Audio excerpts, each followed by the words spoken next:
Every chef has a memory, a dish that defined them. For most, it's their grandmother's recipe, the first soufflé that didn't fall, the sauce that took years to perfect. My memory?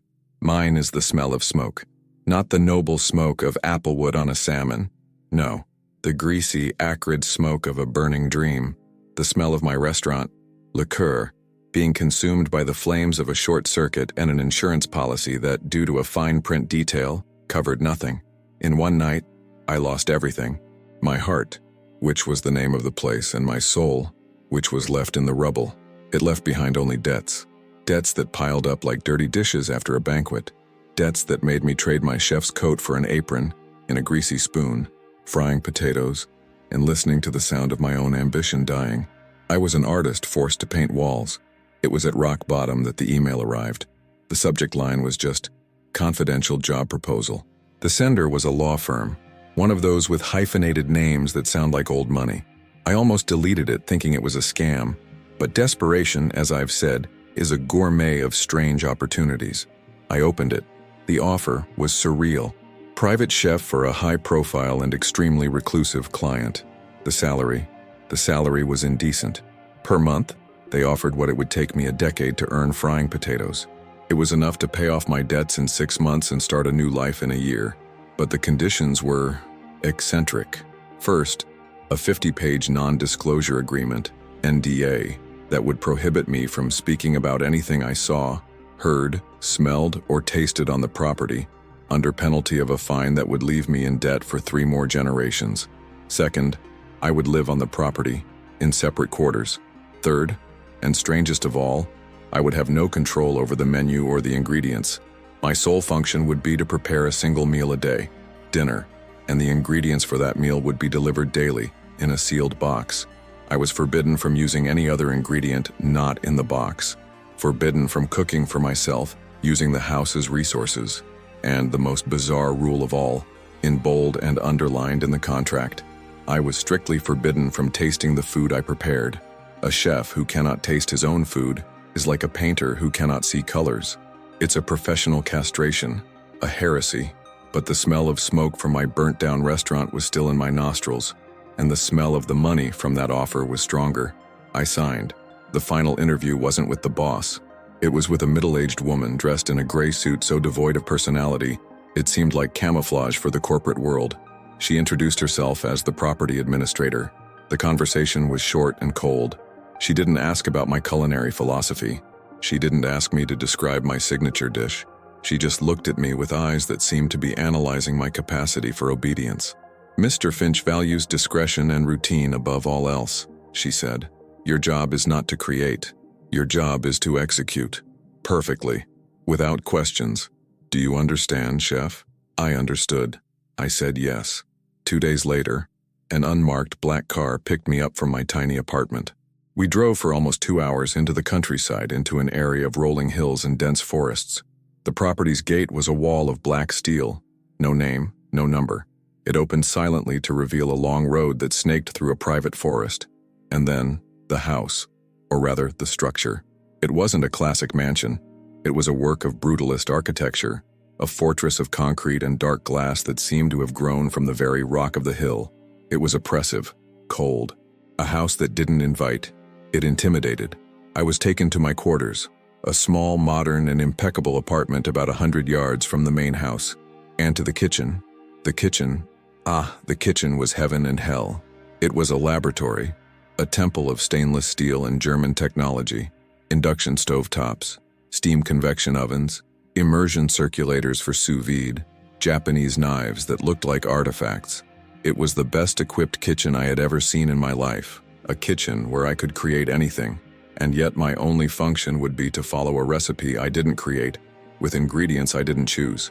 The administrator gave me my final instructions. The box will arrive every day at 3 p.m. at the delivery dock.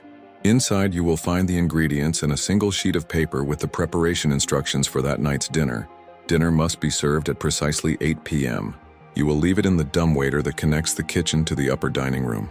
You will never see Mr. Finch. You will never go up to the residential floors. Any questions? I wanted to ask 1,000 questions. Who was Mr. Finch? Why so many rules? What was so special about these ingredients? But I remembered my debt, and the smell of smoke. None, I replied. My first day was a test of patience. The silence in that house was profound, broken only by the hum of the refrigerators. At 3 p.m. sharp, a green light blinked above the delivery dock. I went over. There was a box, a black box made of a matte polymer the size of a small suitcase. It was cold to the touch. There was no label, no return address. I took it to the steel counter. The seal broke with a satisfying click. I opened it. Inside, everything was perfectly packed in black foam. There was a fillet of a fish I identified as a Pacific black sea bass, incredibly fresh. There was a handful of mushrooms that appeared to be maitake, rare and expensive, lotus roots, a small vial of a dark oil, and a small bag of Hawaiian black salt, and the instruction sheet. The paper was thick, high-quality stock. The recipe was simple, almost minimalist. Sear the sea bass skin side down for 3 minutes. Grill the mushrooms and lotus roots. Plate. Drizzle with the oil. Sprinkle with salt. No temperatures, no technical details. The recipe assumed a level of skill that was almost insultingly basic. I prepared the dish. The fish was perfect. The skin crispy. The flesh moist. The smell of the mushrooms on the grill was divine. The aroma of the oil was earthy, complex. I plated it on black ceramic dishware I found in the cabinet. It looked like a work of art, and my desire to take a small fork, to taste a tiny piece of that fish, was physical torture. I wanted to understand the combination, the black salt with that specific oil, but the rule was clear: no tasting. At 8 o'clock on the dot, I placed the dish in the dumbwaiter, pressed the up button, and watched it disappear. A few minutes later, it came down, empty. The plate had been wiped clean, not a grain of salt left. And so ended my first day. The following days followed the same ritual: black box at 3, dinner at 8, the dumbwaiter going up and down. The ingredients were always of the highest quality. One day it was a cut of A5 Kobe Wagyu with a level of marbling that made my eyes water. The next, giant scallops from Hokkaido, so fresh they still smelled of the sea. White truffles from Alba, saffron from Iran, 50-year-old balsamic vinegar.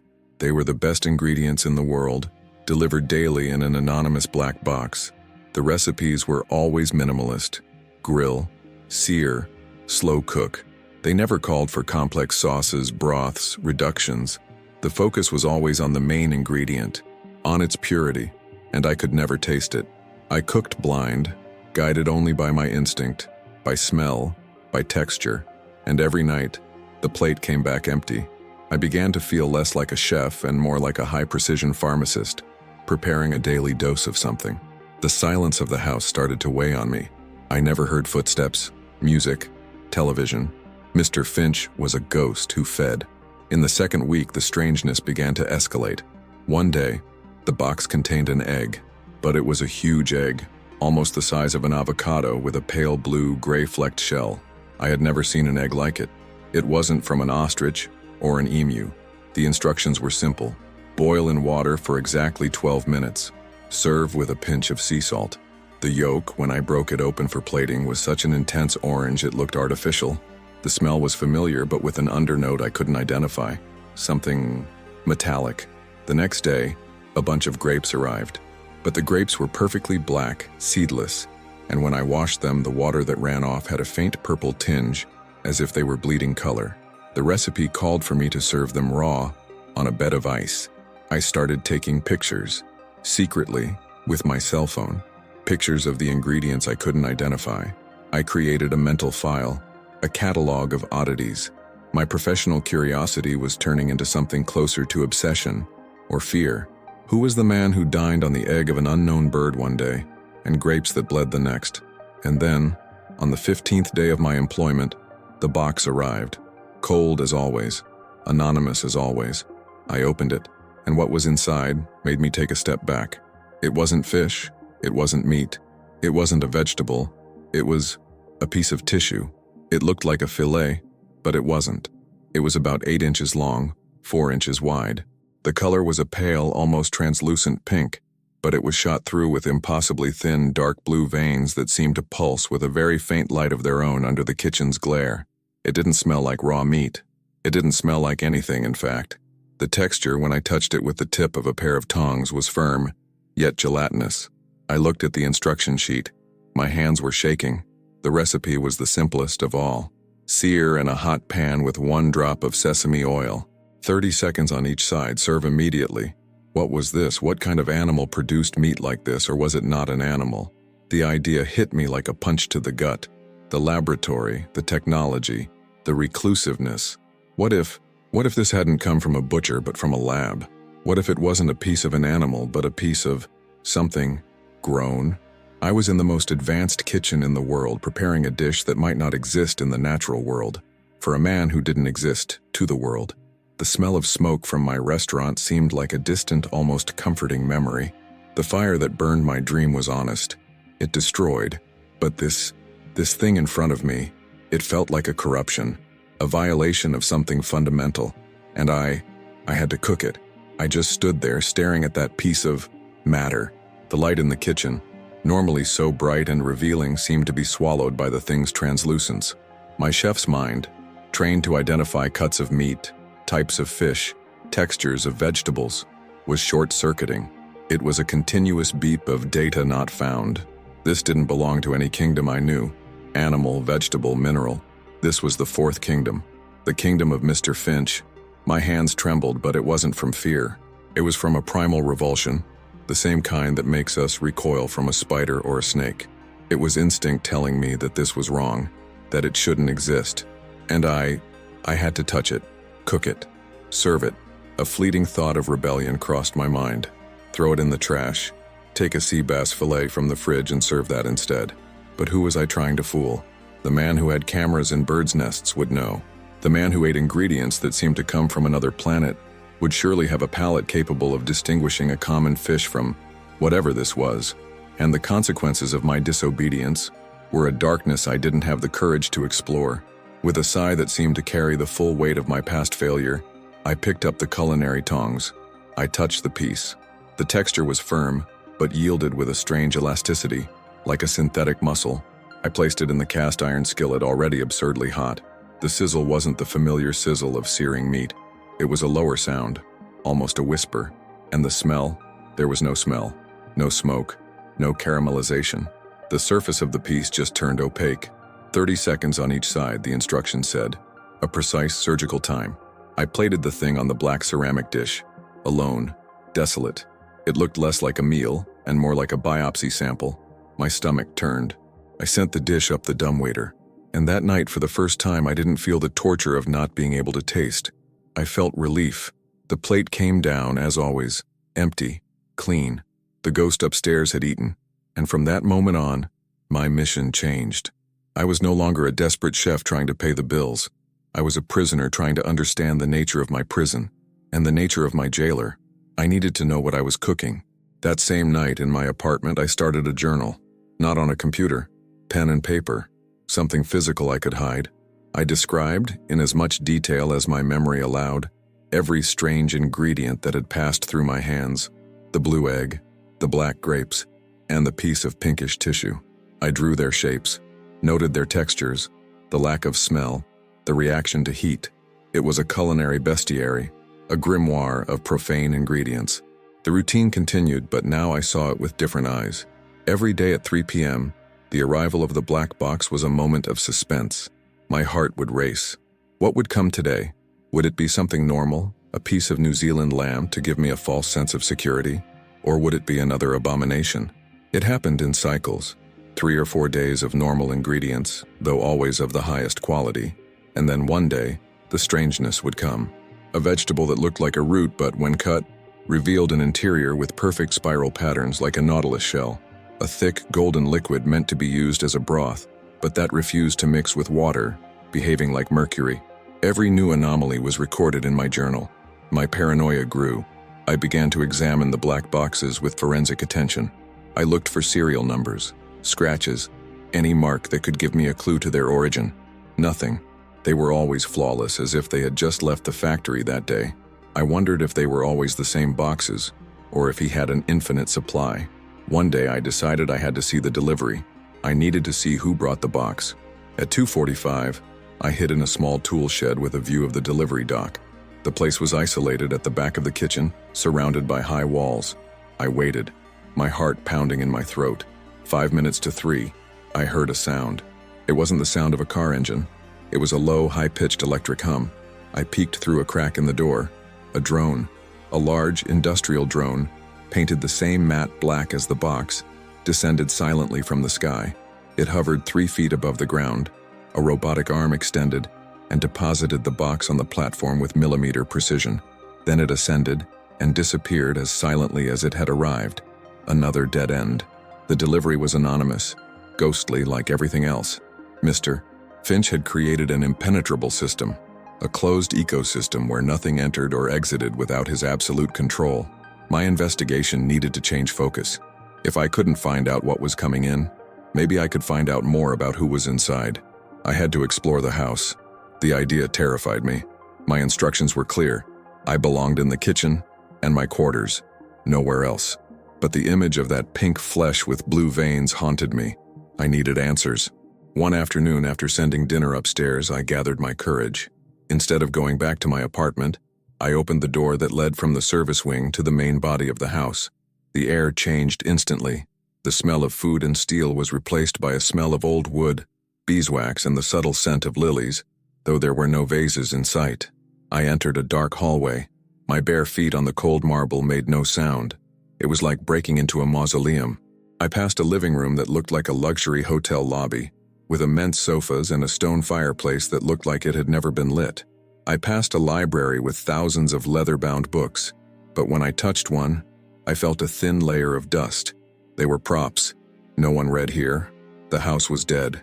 It was a set, an opulent, empty shell, but I knew he was there, somewhere, upstairs. The ghost.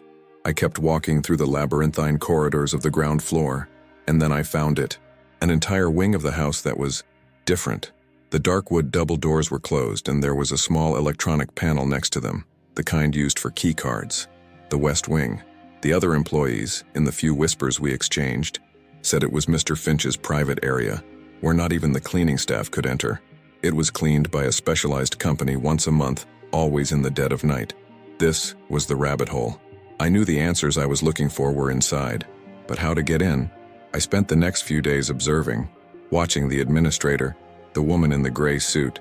She was the only one, besides Finch himself, who seemed to have access to the entire property.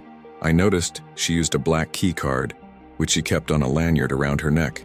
I needed that card, or the code. My chance came 3 days later. She called me to the kitchen to discuss a supposed temperature variation in one of the refrigerators. It was an excuse, I knew. It was a test, to see if I was attentive, if I was at my post. As she spoke, pointing to the refrigerator's digital panel, she turned her back to me for an instant to grab a clipboard. Her keycard swung, and for a fraction of a second, under the bright kitchen light, I saw it. There was a small sticker on the back of the card, with 6 digits. A backup code, probably. My chef's brain, trained to memorize complex recipes under pressure, registered the numbers instantly. 84 19 27. I felt a wave of adrenaline and guilt. She turned back to me. "Understand, chef?" "Yes, ma'am." "Perfectly," I replied, my voice calmer than I felt inside. That night, the wait was torture. I prepared dinner, a perfectly normal tuna fillet, which made me even more nervous. I sent the dish up the dumbwaiter. I waited 10 minutes, and then I went. I returned to the West Wing. The double doors seemed even more imposing in the silence of the night. I approached the panel. My hands were sweating. What if there was a silent alarm? What if the cameras were watching me right now? I typed in the numbers. 8 4 1 9 2 7. There was a soft click. A small light on the panel turned green. I pushed the door. It opened without a sound. What was on the other side was not a bedroom nor an office. It was a private hospital. The hallway was white. The floor was linoleum, and the smell of antiseptic was overwhelming. There was expensive-looking medical equipment lined up against the wall. Vital sign monitors, portable MRI machines, ventilators. Most were turned off. I walked down the hall, my heart in my throat. I opened one of the doors. It was a recovery room with an advanced medical bed, the kind that molds to the body, and an IV stand next to it. But what caught my attention was on the small bedside table, a stack of books, but they weren't novels. They were medical textbooks, with titles like Tissue Engineering and Regenerative Medicine, The Biology of Cellular Senescence, epigenetics and longevity. I went to the next room. This one looked more like a laboratory. There were microscopes, centrifuges, incubators, and on a counter there was a stack of papers.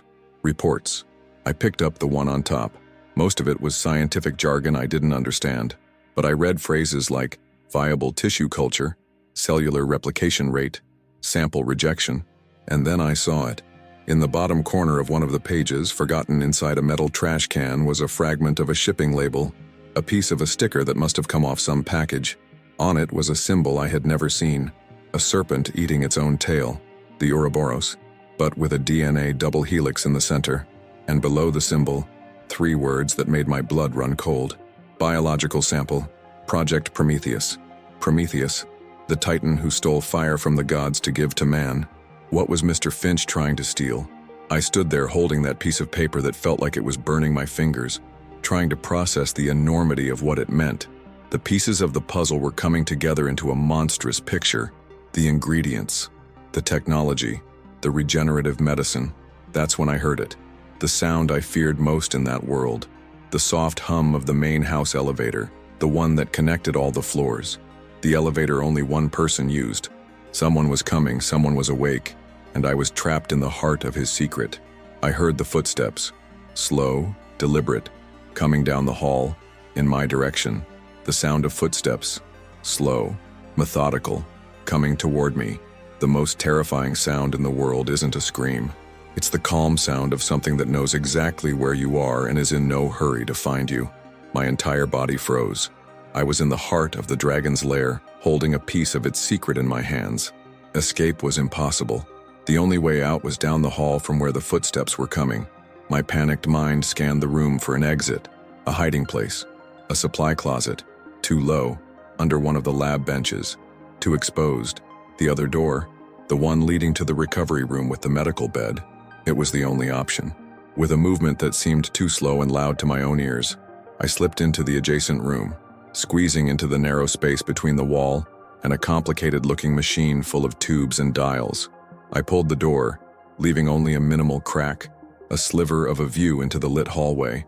I held my breath, hoping the sound of my heart hammering against my ribs wouldn't echo off the concrete. The footsteps got closer, and then a figure entered my field of vision.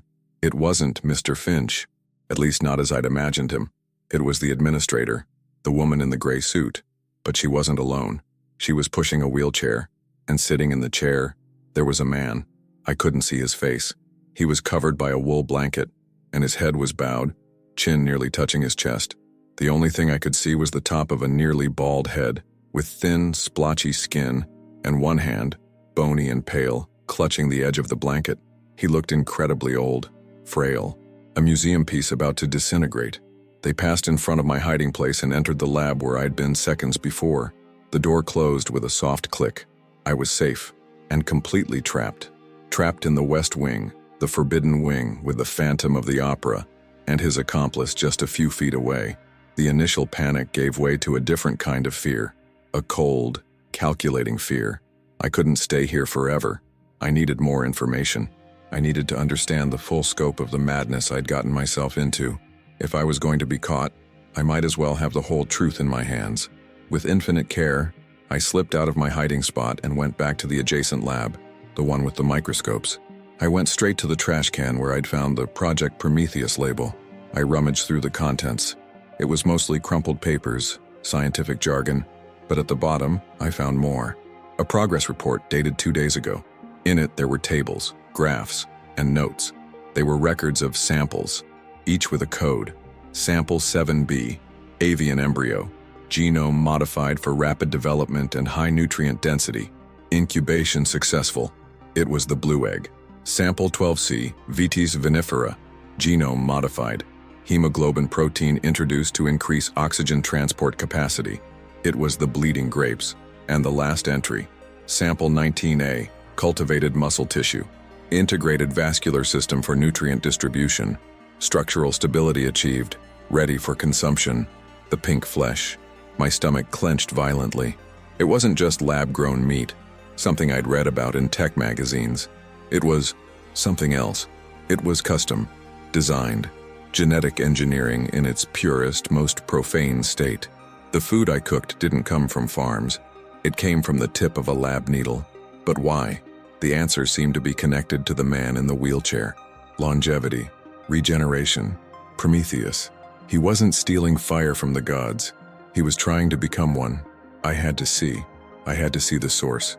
There was one more door at the end of that hall, a heavier door that looked like a bank vault door. It didn't have an electronic panel but a metal wheel like on a submarine. For some reason, it wasn't fully locked. With an effort that made my muscles burn, I turned it. The door swung open, releasing a blast of absurdly cold air and the hum of dozens of machines. I pointed my phone's flashlight inside, and the sight almost made me fall over. It was a circular room, and the walls were lined from floor to ceiling with what looked like high-tech wine cellars.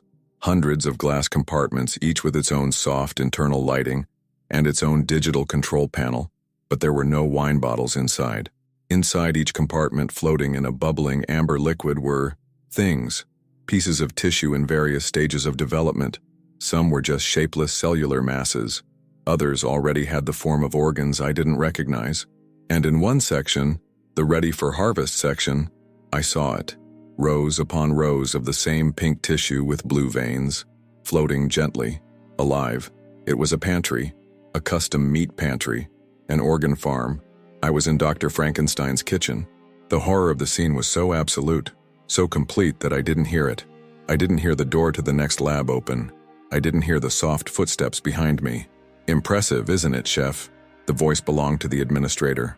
Cold, calm. I whipped around, the phone nearly falling from my hand. She was standing at the entrance to the room, her hands folded in front of her. She didn't look surprised. She didn't look angry. She looked bored. Your curiosity finally got the better of you, she continued. I must admit you were more resourceful than the others. The code on the card. A clever trick. We've been monitoring your movements since you left the service wing. It's been an interesting test. My brain couldn't form words. I was caught. Game over. Your contract is obviously terminated, she said, with the same casualness one might use to discuss the weather. Mr. Finch does not tolerate deviations from routine. And then, another voice spoke. Not the woman's, but from the room itself. A voice that seemed to come from the very walls, dry, raspy, ancient as dust. A voice that carried the weight of more than a century of life. No, Helena. Let him be. Let our artist see his pantry. The voice came from a small speaker in the ceiling. It was Mr. Finch. The administrator, Helena, didn't move a muscle. Sir, that's not wise. Nonsense, the voice rasped. The man walked through hell to get to the kitchen. Let him see the ingredients. I stood there paralyzed as the ghostly voice continued. What do you think of my garden, chef? Each piece, a masterpiece of synthetic biology, designed for maximum efficiency, maximum absorption. No fat, no toxins, no messiness of natural death. He was talking about the food, about that meat. You, the voice said, you as a chef must understand. You take dead animals, plants ripped from the earth, and you turn them into art, into momentary pleasure. I go a step further. I take the very building blocks of life and I create persistence, continuity. You decorate the end of life. I engineer the absence of it. His voice was hypnotic, seductive in its horror. He was justifying himself, and, in a sick way, he was trying to include me in his worldview. Your restaurant, Leo, the voice said, and hearing my name come from those walls sent a shiver down my spine. Liqueur, the heart, how ironic. Such a strong name for such a fragile dream. It burned, turned to ash. What I am building here cannot burn. It cannot die. It is eternal. And you have been a part of it. The silence that followed was heavy. I could feel the weight of my decision being forged in that moment, in that cold room. Helena, his contract is not terminated, the voice continued. It's getting an upgrade. Helena looked at me, and for the first time I saw a spark of something in her eyes. Surprise? Contempt? Leo, said Mr. Finch, his voice now sounding almost paternal. Your work as a cook was a test of skill, of discretion, of palate. You passed, but your talent is being wasted just following instructions. He paused. I could almost feel the dry smile on his invisible lips. I am offering you a promotion, a new position. You will no longer be the chef. You will be the curator of consumption for Project Prometheus. Your function will no longer be to cook. It will be to refine. You will work with my team of biochemists. You will taste the samples. Use your palate, your artist's instinct, to help us perfect the texture, the flavor, the efficiency of each new generation of tissue. You will taste things no human has ever tasted. You will no longer be a servant to food. You will be its architect. It was an offer of pure insanity, a deal with the devil, served on a petri dish. That is your first option, the voice said, to become part of something eternal, to be part of the next step in human evolution. And the second option? I managed to whisper, my throat dry. The second option, the voice said, and the false kindness vanished, leaving only cold steel underneath. The second option is that you refuse, in which case Helena will escort you to the exit. In your bank account, you will find enough to pay your debts 10 times over. You will be free to go. But your memory is a concern. We value our privacy. We have procedures to ensure that certain memories become foggy, confused. You will leave here a rich man, Leo, but you may not remember exactly why. You'll just have a taste in your mouth, a taste you'll spend the rest of your life trying to identify. It was a threat of obliteration, not of my body, but of my mind, my identity, to leave me alive, but as a shell, haunted by the ghosts of flavors I couldn't name. The voice fell silent. Helena continued to stare at me, impassive, awaiting my answer. The hum of the incubators around me sounded like the universe itself waiting for my decision, to become a monster or to become a ghost. He offered me the chance to cook the future, to taste immortality, and I, who lost everything to fire, now had to decide if I was willing to be consumed by it. The silence that followed Mr. Finch's offer was heavier than any ingredient I had ever handled. It was the silence of a vacuum, the silence that exists before creation or total destruction. On one side of the scale, power, knowledge, the chance to participate in something that would redefine life itself, and perhaps the chance to reclaim my own glory, to be more than the chef of a restaurant that turned to ash. On the other side, annihilation, an empty wealth haunted by a forced forgetting, to become an accomplice or to become a ghost.